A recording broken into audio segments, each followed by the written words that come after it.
introduction, probably one of the best I've ever received. It is wonderful to be in the villages and to be among so many Democrats. For those who don't know, my name is Representative Anna V. Eskamani, and I proudly serve the great people of House District 47, but fight hard and unapologetically each day for every single Floridian.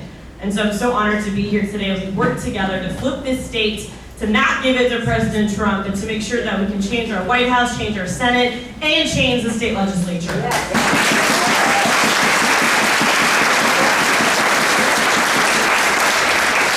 I think it's always great to start with introductions because some folks I do know. I see familiar faces from my last time in the villages or just in Democratic circles. I've been a member of my local DEC since my college Democrat days. So I know these structures really well, and I honor them as opportunities to build power, to hold one another accountable, to make sure that we keep growing our numbers every day. But my beginning really does start from a humble place. I'm the working class daughter of immigrants from Iran. My parents actually came from two different parts of Iran, but met in Orlando, working at the same donut shop. True American love story. And my dad was really shy to tell people he was Iranian, but my mom was proud of it, and she actually recognized my dad's accent. And so she asked him where he was from. He sheepishly told her. They started speaking Farsi, and the rest was history.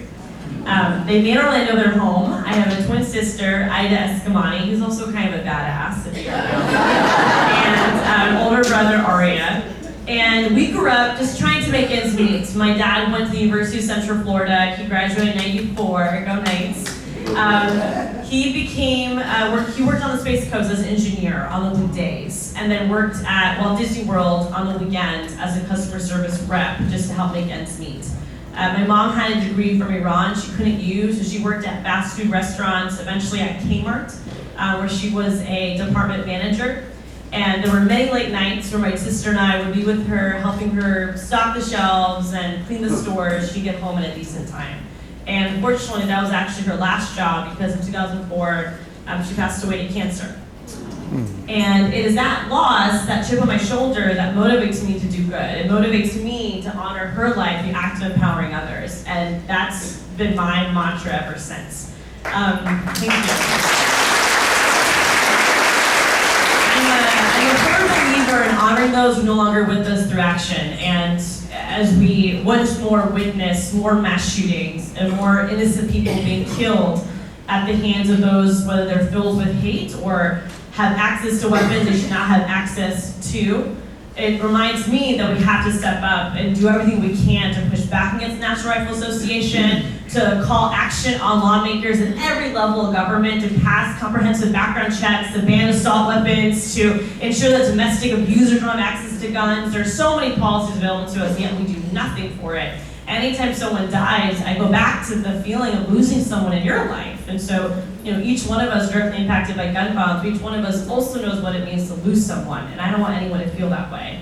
So that's always been my momentum, and when I got to college myself, I also went to UCF. I got really involved in campus organizing, first with the environmental movement, then with human rights locally and abroad with the Iranian Student Organization, and then eventually I met the College Democrats.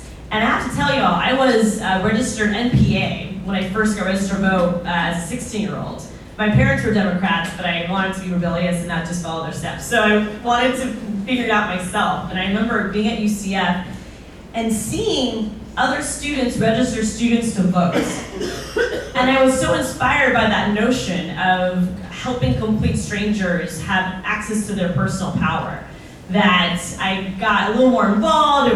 We started tabling next to them as the Iranian Student Organization that summer, and I registered blue in 2010 and got really involved. So I became the vice president of College Democrats. My twin sister was president, and we registered 11,000 students to vote that year at UCF, and hosting support. Students was really good work. And I got hired at Planned Parenthood in 2012, and I want to be clear that my Planned Parenthood stories, like that of 1 in 5 American women, it started as a patient, because I had no one to talk to about sex ed.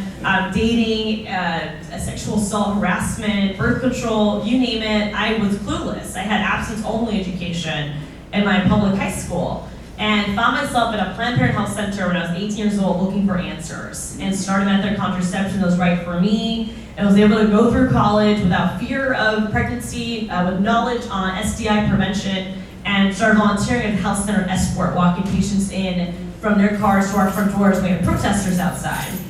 And so when I was having Planned Parenthood, I already had a deep personal connection to this mission, and I believe firmly in access to safe and legal abortion. And no matter where your perspective is on that issue, we can all find common ground that personal decisions between a woman, her family, her doctor, and her faith should remain that way. And whether it's the end of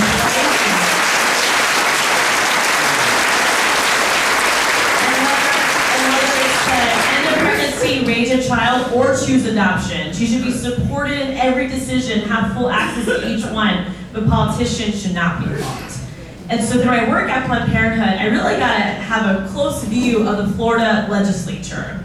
And yeah, rumble. And so, and it was always so frustrating because we would bring so many voices to Tallahassee. We would bring patients, we would bring providers, we would bring high school students leading the conversation on sex ed. And every angle you could think of, we would bring personal testimonies, constituents, and you would just give the blank stare. Even when you thought maybe you had persuaded a Republican to vote the right way, he or she could not vote that way because leadership wouldn't let them. So it was such a broken system of just not feeling like you could even, impact it or influence it through a democratic process.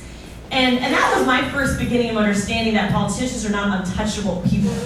That politicians are human, and that people like me could probably replace them pretty easily. Or at the very least, we should try, right? But even with that understanding, I did not think of myself as running for office. When I came here years ago at Planned Parenthood, I never saw myself as a candidate. I was a senior director at Planned Parenthood. I was helping other candidates win. I was helping to make those type of strategic decisions on, what doors to knock on, who to write checks to. But I never saw myself in that place. And it wasn't until 2016. It wasn't until President Trump won his election.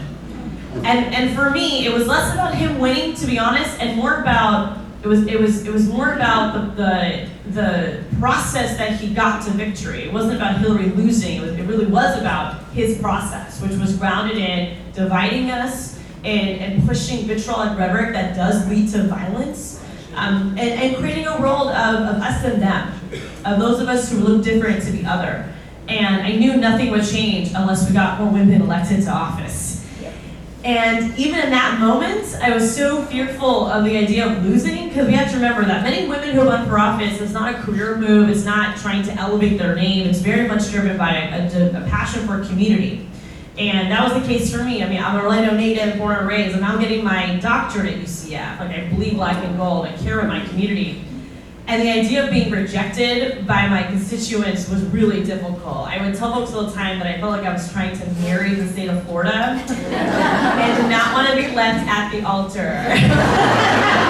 So I actually wrote what I would say if I lost, as an exercise to accept the potential of failure as an option, but to also identify the victories and loss. And for me, it took shape in two ways. One was a notion that we're going to be having conversations on the campaign trail that no one else is going to talk about. And whether it was holding corporations accountable, abortion access, Black Lives Matter, Never Again, Me Too, Time's Up, you name it, we're going to talk about it. I'm going to talk about Big Sugar. I'm going to talk about fossil fuel companies. We're going to say everything needs to be said. And even if we don't win, we've at least changed the narrative. We've at least had that story so that hopefully it inspires more people to keep the conversation and change the culture. And the other win, even in loss, was inspiring another generation to run for office, another generation to have empathy, to understand their efficacy. And our campaign, we had over 500 volunteers that were intergenerational. Our volunteers come from all ages, sizes, colors, abilities. It's incredible. But the folks that did the grunt work every day were young people. And I knew that no matter our outcome, this would be a generation that would help carry the torch after, and that we could set an example for them. Now, of course, after knocking on 40,000 doors, raising $523,000, pushing back against our opponent, whose name, by the way, was Stockton Reeves the Sixth.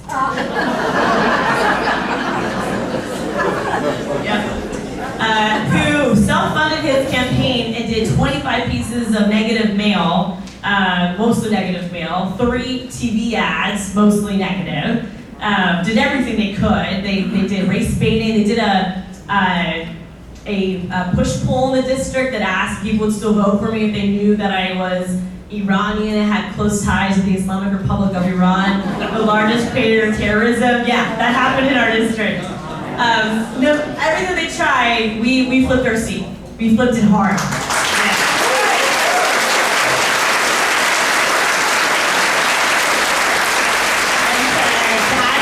Numbers to Chris's point too, we won by 15 points, 11,000 votes. So, yeah, I don't think this wins me anymore. So, with that said, I just came back from our first legislative session. We're going back for 2020 session, starting with committee weeks in September. And obviously, it was a really tough session. Despite the wins that we saw, we had a lot of good flips. There were 17 new freshman Democrats that came in this session. We brought our number up from 41 to 47 out of 120. So, I mean, slowly getting there. But we need to do a lot better. And this session, as folks probably know, was rough. Every issue you can think of that we care about as Democrats was challenged, tested, and unfortunately, in many cases, we lost. And whether it was arming teachers, creating a new tollway bill that's going to go over environmentally sensitive lands and help developers and help major telecommunication companies and broadcast companies expand their reach versus focusing on conservation and actually helping our rural families. Whether it's no movement on gun safety legislation or issues around no Medicaid expansion, you name it, like we fought really hard and we couldn't win. And now Florida has a 7th voucher system that's potentially giving money to schools that have anti-LGBTQ policies and anti-disability policies. The legislature passed an anti-immigrant bill that they called a sanctuary cities ban, even though there are no sanctuary cities in Florida. And the governor signed this bill in Eskamani County where there are no immigrants, alongside Congressman Matt Gaetz. It felt more like a political rally than a bill signing. And that's what we're up against. And I'll tell you that going to other parts of the country, attending conferences, hearing research and data, and I absolutely echo the point made about we have to be really thoughtful to polling, because if polling was right, Trump would not be our president. I just remind people that all the time. It's all about the grunt work on the ground and being your authentic self. But the reality too is that more and more we hear from voters across the country that it's not that they don't support Democrats because they don't agree with our values, they think Democrats are weak. And I think it's so important that we hold ourselves accountable to a higher standard and that we are bold and authentic on the issues that matter. And climate change is one of them. Holding fossil fuel companies accountable is one of them. The amount of money that FPL, Duke, Tico Energy, these major investor and utility companies have in our political system is problematic. And we have to be brave to call it out. Because as long as those companies own the political process, we're not going to pass 100% renewable energy goal in Florida, because they want to pursue sustainable energy on their terms, not what's good for Mother Earth and what's good for our people. And so we have to find new ways to raise money, find new ways to spend money, and really support candidates that have an authenticity, that can be honest and upfront with voters. And because that's what's going to take for us to keep winning some seats. And I'll tell you that my commitment is very real. You know, our campaign, we've not really had a hard launch, we have a soft launch. We've raised about $93,000 so far. And my intention is to help other Democrats with that. I want to be able to support Democrats financially, mentor, and try to flip some more seats in Central Florida, alongside other parts of the state. So thank you.